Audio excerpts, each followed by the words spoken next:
Komachielo eni duol mar joyalo mag dind Islam koro dwaro ni jatend piny Migosi William Ruto odara jatend migao mar arita Kipchumba Murkomen kowuok migao no kendo tere migao machielo kaluwore gi chik mar nek manyiso ni ochiwo ne obila. Magi ne giwacho ka bende giseyo kweth jonjore ma giwacho ni tiyo gi thuolo mar ng'anyo e yako kachiel kod ketho mwandu jopiny. George Aoko nigi ler mathoth kauke kaunti ma Mombasa. Murkomen ikiwa itawezekana apetiwe wizara nyingine. Wizara ya ulinzi imemshinda na kila Mkenya ajua halo imemshinda. Kwa hivyo serikali ina nafasi kubwa, wizara ni nyingi, apewe wizara nyingine. Mano Sheikh Abubakar Bini kakorodwani jatend piny Kenya William Ruto okang ni jatend migao mar arita Kipchumba Murkomen kaluwore gi chik manyocha chiwo ne obila e wach chielo gi magina jong'anyo. En wach mabende ne osir lwedo gi jakom duol mar joyalo kod Imam Sheikh Abdalla Ateka. Nani mwenye akili timamu atunga mkono sema kwamba piga mtu risasi huwa? Waziri kama huyo na ni kiongozi anasema tena mbele ya watu ya kamera, alafu anasema kwamba alikuwa njia mbaya.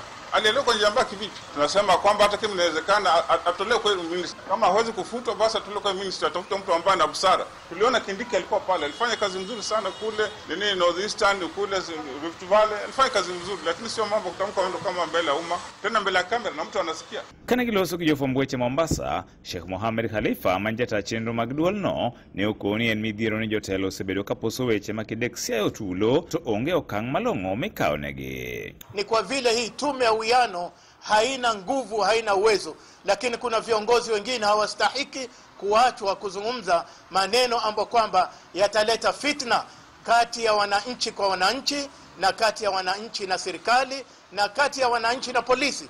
Lazima tuchunge maneno yanayosemwa na wanasiasa sana. Neko machielo gikoni piny owacho onego bed piny gi rowere mar winjo ywak margi maonge koko. Ikiwa maandamano yameleta hasara, tuangalie plan B. Plan B ni mazungumzo. Mazungumzo haya yawe ni yenye kuwahusisha pande zote ambazo wanazozana.